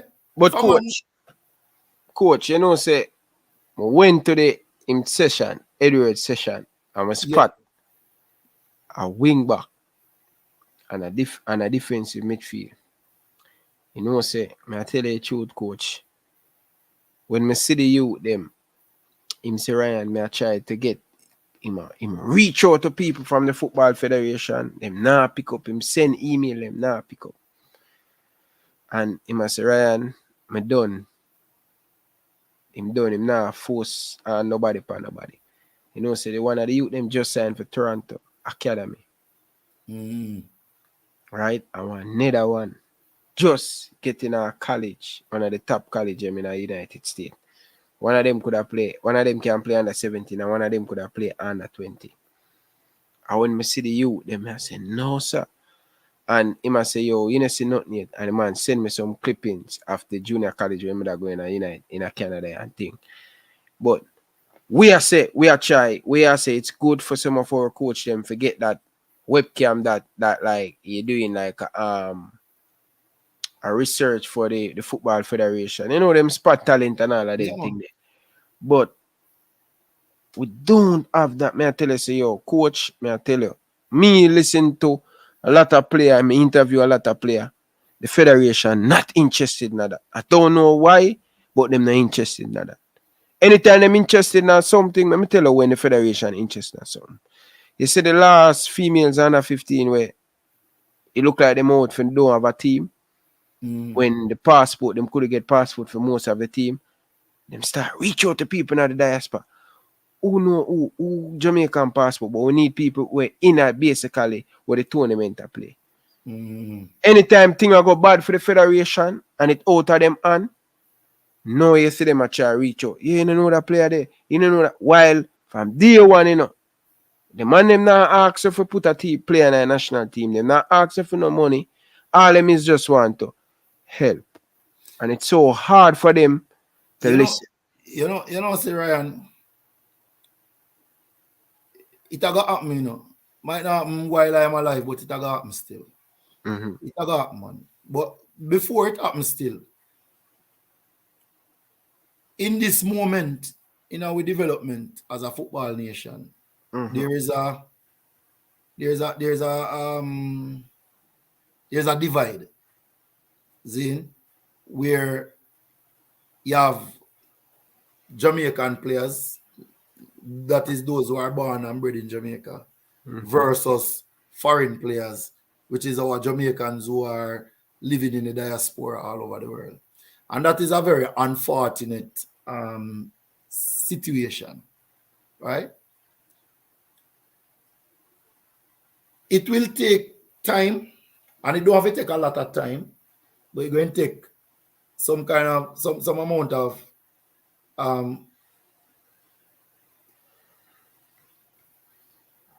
special leadership, if I might put it that way. Saying, facilitate the necessary change in the environment that going to cause a Jamaican to be a Jamaican regardless of where I'm born and grow. Because me have two sons living in the United States. See? So if them want to play ball for Jamaica, a man will tell me say because them live in the States, them not qualify, or them shouldn't play for Jamaica. That don't make no sense to me. You understand what I'm saying to you? But even more important, what is it that we really want? Do we want the very best team for Jamaica, or we want a team that represents a lesser interest? If it is that we want the best team for Jamaica, the team that is going to go out there, and you love to talk about track and field. Remember, say prior to Stephen Francis and Asafa Powell and Bridget Foster, them all the way national team representatives, them are foreign them training. You know? Merlin Natty and Grace Jackson and the whole of them, Bert Cameron, are foreign them training. You know? After them left high school at Jamaica, I saw them go develop. So now that we are able to produce world-class people, Coach. Yeah. Zane, we don't need fair look for people outside necessarily. But guess what? The thing evolve. Now we are get gymnasts and we are get divers and all kind of other people. The team are built. So we are broadening with representation out there. So what you know? So what? Bad man, since Peter Cargill, we not produce. No, I lie. After Jamie Lawrence, in my opinion, we have not played a real central defensive midfielder in Jamaica. You know, we have a problem. See? So clearly, we are not developing that talent, that specialists in a Jamaica. So why we not look for them in the diaspora? Why we not say, watch ya, we have a development deficit, yes, so make we say, all right, diaspora people, make we start identify the central defensive midfielder them then. If I even that for starters. You follow me, Adi? But of course. The thing is, change will happen. And it's going to happen. All of we must live to see, but it will happen, brother. But I love me know say when changes are making, sometimes it take years for come and think I'm glad as a coach you talk about the diaspora. You understand? Because some of our talent are really in the diaspora. And I've been saying this, for us to get this one Jamaica, it are gonna take good leadership. Coach, it's not supposed to take us 5 years to get a one Jamaica. You understand? It take good leadership. It take good leadership, and the people them, it's going to take a whole effort and thing. I'm glad what you say it, coach, because when I talk them things, I just make up things to get views. Because me know when it come on to the diaspora, a lot of people in the football in a Jamaica not really big on the on the diaspora. Me have to talk up on a coach because I live overseas now. Because as you say, you never know when the table can turn. If we not try to remove this from now, that means when we have the next Ryan LFC ban, a man gonna tell me say him can't play for Jamaica because him born in Canada. Me no want that. You know what it feel like? You know that. No, so me there try to fix it. Me know say me talk. But check this now still, Ryan. A part of the reason why there is a disconnect to still, is that since Paul Fitzroy Simpson, Dean Burton, and that next generation of English-based players to a lesser extent, the players that we have brought into the national player team, by and large, are people who we chase after, not people who want to come naturally. Want to be, right? So that's A. B, a lot of these people delay, and then choose Jamaica when it becomes obvious that them not have a chance anywhere else. See? C, we have ended up with a lot of people who have not performed at a credibly better level than what we are. Than what has been produced locally. See? So it has to be a balancing game. Now, transparency is important. See? And the process must be good. So earlier on, when we tell about the pet peeve for talent identification, and we outline the situation with Wales. What Wales have benefited from is players becoming attached to the Welsh flag at an early age and committing themselves. Right? So when I listen to the people in Wales talk about their process and how it unfolds, a kid coming into a ID camp and he then makes a decision whether or not he had fun, whether or not he was moved by the playing of the national anthem and wants to experience that again and be a part of that. He is provided a vision as to what the Welsh Football Federation is looking to accomplish and how he or she may be a part of that process. See? Now, the player obviously have choice. He can play for Scotland, he can play for England, he probably can play for Germany too. So he can go and say, boy, I don't make up my mind yet. But the bottom line is that that window was provided, him and his family pay and come to Jamaica, spend 2 weeks at one ID camp when he was 15 years old, get in the Jamaican database, we keep a relationship with him. When he was 22 now, him say, you know what? I want to play for my grandfather country. I want to be a reggae boy. I want to hear the Jamaica anthem ring out. And me want to dip on the stage when Jamaica play at the World Cup again. I believe I can be a part of the first Jamaica team to move past the first round of the World Cup and get into the round of 16 or maybe the round of 32 in years to come. When the player them now become a part of that process, right, and them now start own it, like how me see Mikel Antonio on a couple of podcasts talk about how him try to invite other players to the national team. Yeah, that is what you need, you know. Where over time, the work that we have to do now to scout players becomes significantly less, you know, because early out it is established. When you're 14, 15 years old, there's this talent ID camp in Jamaica 2 times for the year. If you play for Liverpool or Arsenal, or you play for Bayern Munich or Borussia Dortmund, Real Madrid or Real Betis, you can come. You come, you enjoy the experience. You want to come back, you can come again. You don't enjoy the experience, no big deal. 7 years down the road, you feel like you want to come again, the door open. Understand? And we don't have to chase them when them become full-time pro and them now start to feel like we never business about them, we never care about them, there's no vision, there's no this, there's no that, there's no attachment, there's no belonging. You know what I mean? Yeah. Get them, so basically get them in from there early and make them have that experience. So then, you know, see, we had a nice crew of youth in the under 20 team the other day. Yeah. Well, you see, all of them youth there were coming from the diaspora. Yeah. I don't know all of them. Matter of fact, I don't even know them. I just see them and start try follow them and follow them process and thing. And you have quite a few of them where I believe can serve our senior team in the near future. Sure.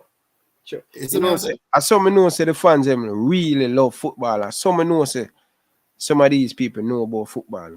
Enough of these people, you know, enough of these fans chat the player them more than how the football federation. The federation do have a database in a Virgin.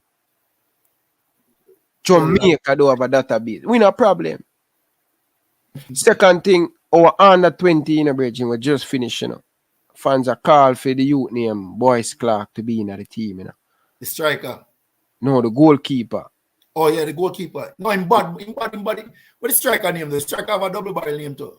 Yeah, the striker. What name again, man? He play in a championship. He play for nice boy, man. I like him too. Him older play. Goalkeeper bad. I have one who play for Overanthem Wolf in the Premier League.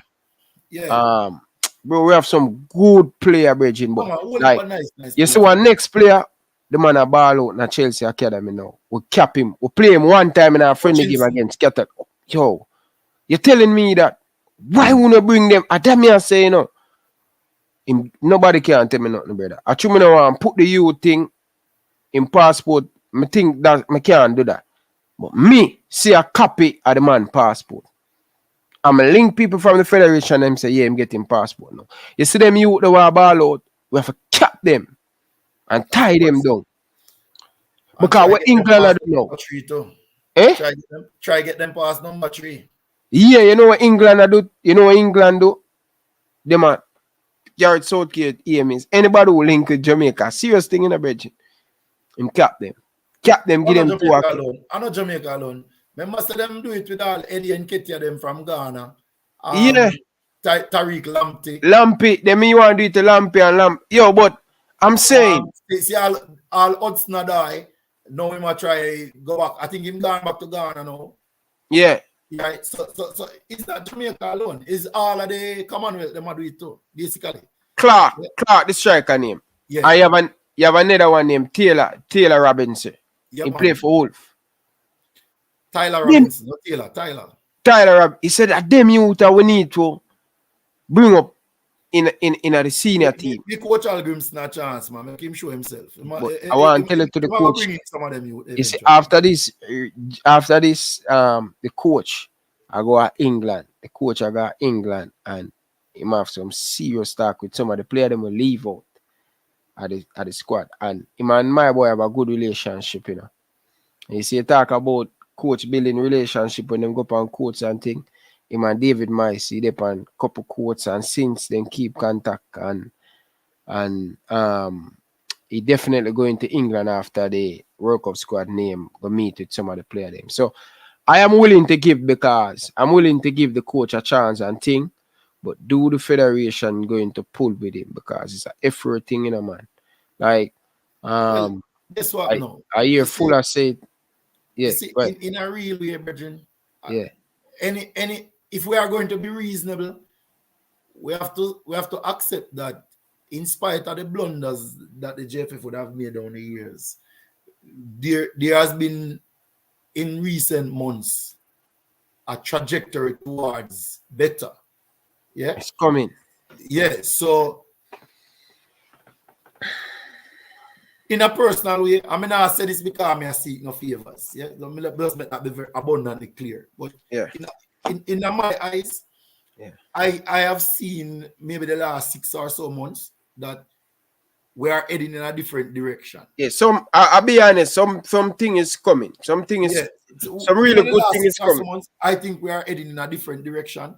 Mm-hmm. And the fool in me say, yo, make we be optimistic about it.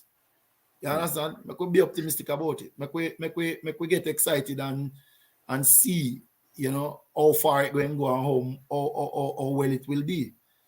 You know, because if it's not like so we say, boy, we're stagnating or we're still a slide back way.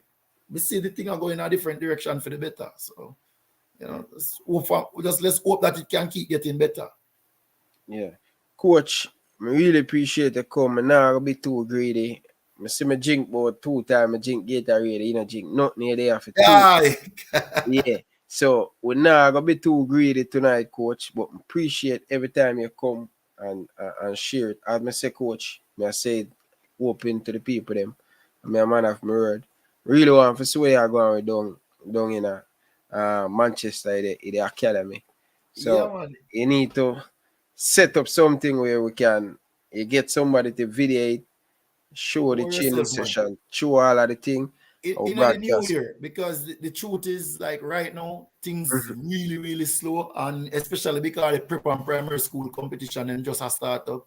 Yeah, the numbers them when we get to the training session, them kind of not so. Yeah, they gone. Me understand.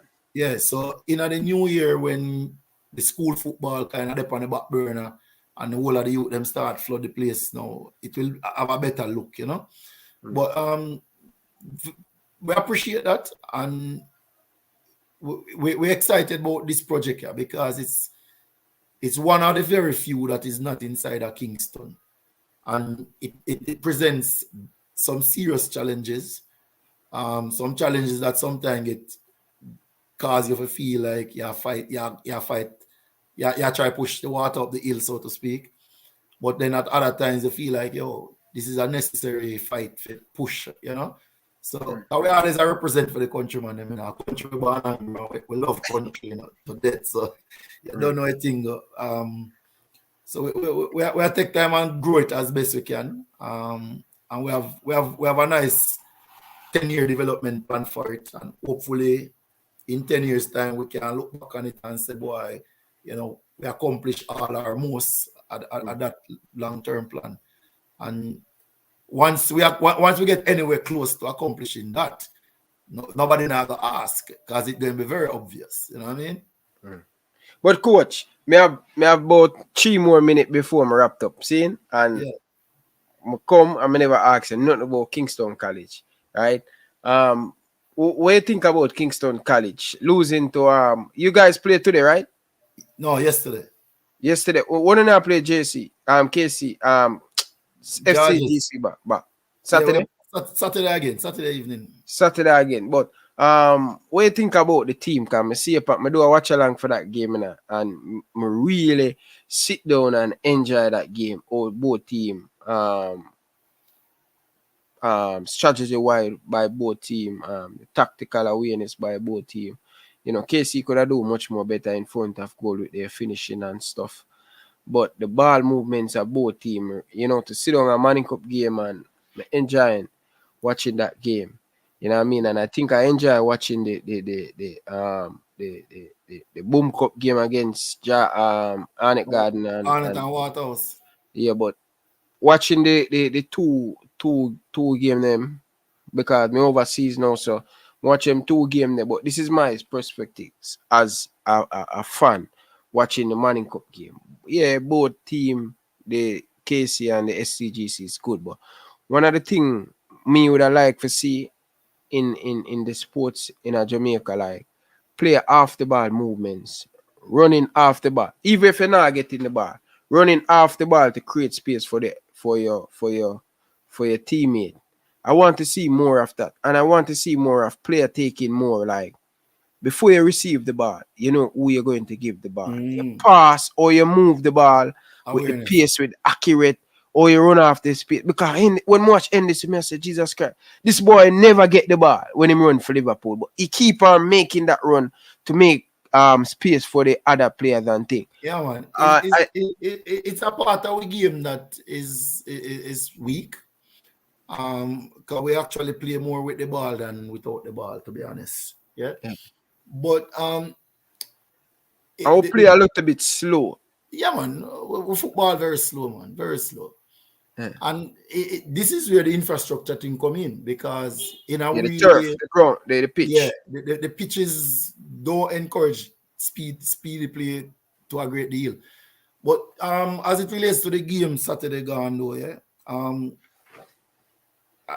George's managed the emotional side of the game way better than us. And that was a big difference. You know, they psychologically, they manage the game better than us. I believe that we have better players all over the park. Georges are very good players in some areas of the pitch. I think Saturday's game is going to be pretty much the same, except in that I hope and expect my team to be better prepared mentally to deal with the game. I think if we go back in our happy space, a comfortable space mentally, them going to be in serious problems. You know?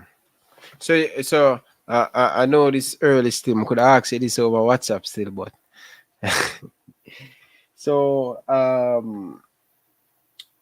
you think you guys going to win the Manning Cup? Or I think, because when we look at the team, firepower going forward and score a lot of goals. I think one of the things that kind of catch the KC team off guard, Jazz is not playing out the ball from the back. They more go direct. And so watch it. Yeah, like you know, Bertie's team normally like play the ball out from the back, but you know, you see when you're playing a derby game rival, you know, you want to try to take a little bit of the emotional out of it and things. So George is what George is doing. Well, they did do things differently. To their credit, that was very good. But I don't think that was the main thing that affected the outcome of the game. I think it had a lot more to do with how we managed the situation, how we prepared for the game mentally. You know, as I say, if we get our players then back in a them happy place, it's going to be a totally different game. You know, in terms of winning the Manning Cup, that is going to be something that we have to take our time with. I believe we have the people who can do it, but whether or not them can handle the pressure is another thing. It's a very young team. I think it's 5 players in total would have played Manning Cup before in the group.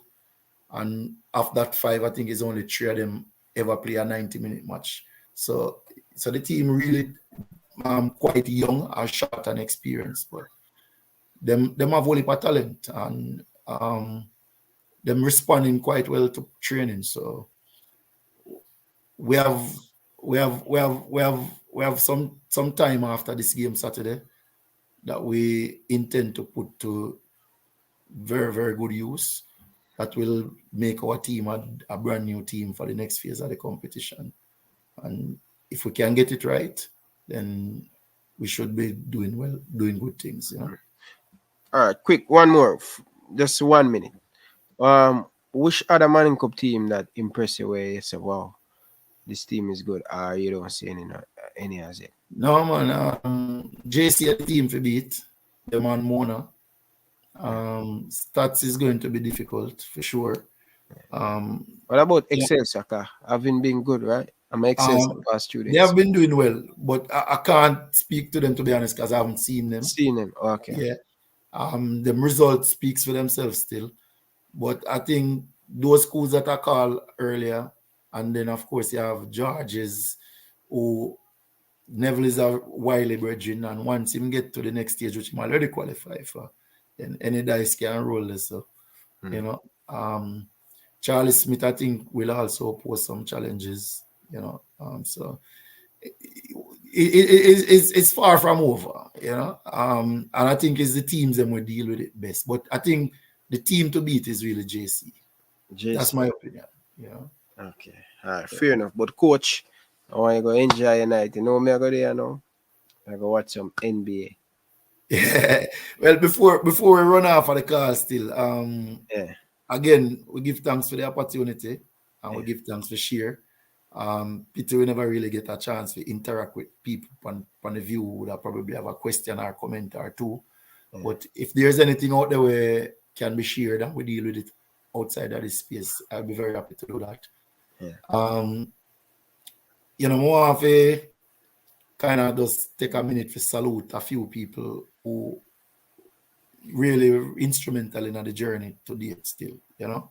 Last week we talk about Coach Dandy Iman Black taking night of the first course down at Port Maria.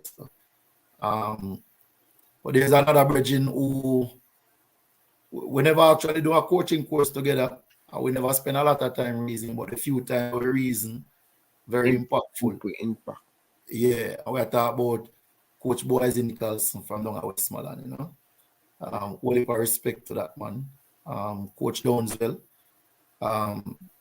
you know, it was my landing platform when I come in at the JFF the first time, 2010, and we worked together at States. You know, offered a lot. And we can allow opportunities to go by where we don't acknowledge them things and express our gratitude, you know. A man like Juicy Bell, I call him a big brother. And on the stalwart in the thing, and really provide a whole heap of guidance. You know what I mean? So we have to lift them up, you know. And all of the other brethren them where we do coaching courses with and we share information with from time to time, we want to salute them, because sometimes we only recognize the people them where quote unquote have name and big brand and stuff like that. We have some quote unquote small people who for them energy very, very sincere, and it touched some deep spaces, you know. So a brethren like Paul T. Davis, we salute him seriously, you know. Garfield surname again. Can't remember, we call him Buddy Rye from down at there too, you know. Diggy Henry, I have to big up them man they said we too, and Dean Weatherly, and lastly Dean Weatherly, you have any contact with is his test coach? Oh, Diggy? Yeah, man. The one where always, I think the stats coach, man. What him name? Oh, Rambo, man. Him still a coach. Him still a coach test? Yeah, man. Yeah. I need to get contact. No more, I make sure the right. The one where always him just, I think him coach stats, man. Yeah, but you have to give me something to work with. I will assure. Me I tell you who the coach at States is. He's been the coach since I left there in 2012. Yeah. So since me left States, him always do some crazy thing when the team score, man. Like either him put him hand up in the air or him kiss the him name, we better the man. Wedderburn. Omar Wedderburn. I can't remember. Him name just come to me, but anyway. When you get it, you can text me on it, man. Yeah. Yes, so the other man we want to salute, we know we are left out some people still, but Jackie Walters, yeah, is a man where I find is a very selfless virgin, and a man where share a lot of things quietly and overtly, you know, and we give thanks to people like them, you know, so give thanks again for the opportunity. Yeah, man. I go and say Color. You know, so every time I hear that name, them think I'm a brother, because my brother named Color, you know. Color, what go on? So yeah, man, the whole like Portland, man. Portland. Check in from Portland. How we ask them, man? Yeah. And that's how the things start, you know, and the clock at Port Antonio, and that's how the education starts, you know, man. I think, yeah, man, that coach I may attack, where they? Rambo. Yeah. Rambo, yeah, man. He may attack Rambo. Yeah. What's his right name? Yeah, man. I'm so fascinated, man. He always wear glasses, man. When me I play Manning Cup, eh? Yeah, man. I Rambo. Rambo. Yeah, man. I think I don't know where him always at the boy. Him always when the team score and me always him and Bertis always come up in that when Stets and Georges are play, man. Oh, a Rambo, man. I have to watch some more Manning Cup clippings, man. But yeah. Yeah, man. Big up yourself. Man. But coach, remember, you know, more of a swear going with dunk, so it's next year. That's cool, man. Remember, say it got add value to my thing, you know. So me I tell you, say we are gonna do it, man. That's be like a time to set it in order, man. Yeah, man, coach. And enough respect for coming, man. Appreciate it, man. Appreciate it. All right. Big up, big up, big up. People, and then we are out. Please hit the like button. It's very important. Hey, yo, big up all of the Arsenal people in the place. Well, them they are enough, Bridging. Them they are enough. They are enough. Yeah. Top of the pile. Man and woman in a Europe too. Hey, you know, say coach. A coach said to me, your team just qualify for the final stages of the Papa John Trophy too, you know. Yeah, so, Arsenal. Yes. Mercy Saka, yo, the brother is so intelligent. A Germany, I'm a team, you know. Them always that tell me about that brother is slow, but you see, man, knowledge, brother. And the man that run the academy, Arsenal Academy, you know. Oh, Mercy Saka. Yeah, man, the man intelligent, man. Coach, one thing more I ask you, you know, so one coach said to me, say, if you want to understand and learn the game about football, watch the girl team. Watch girl football. If you want to understand the game, yo, man say, yo, the woman them listen to information and them go out there on the pitch and do the right thing. Man say, if you really want to learn football, go watch a PSG or a Barcelona play Champions League. Them do most of the thing better than the man them. Perfect. When the coach give them instruction, them go watch an Arsenal game. I think they will play Tottenham. Say that again. You watch a? Watch an Arsenal game with the Arsenal girl team. And Tottenham, Bridging, and me I tell you, oh my, when I go back to the court, I say, yo, I learn so much thing from the woman, Ball them off a park, man. You see how do with Leon yesterday? Olympic Leon.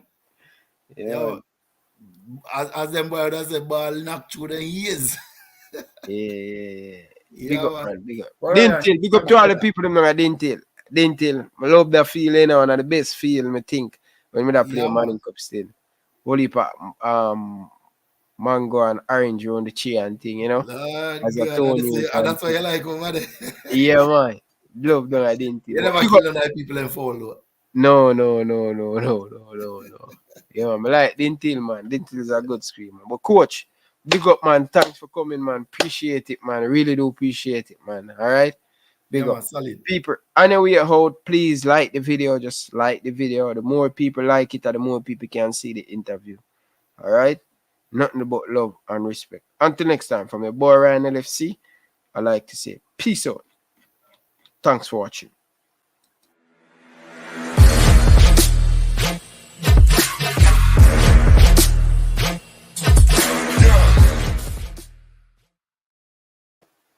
Like up the stream, people. 50 out of you guys, I would have 50 likes. Come on, people, man. Come on. It's why people, I will be taking. You see me if you have glasses, when I make my turn glasses because that's it. If you see the camera and the light affect my eye, people. Show the appreciate and the love, no man. Show the love, the work or rather, no man. Like by like the stream, people. My eye look like it a gone bad. Just for give you guys this nice interview. So you wanna do the right thing, no man, by liking the video and thing, people. Appreciate it. Alright? Enough love and respect. Peace.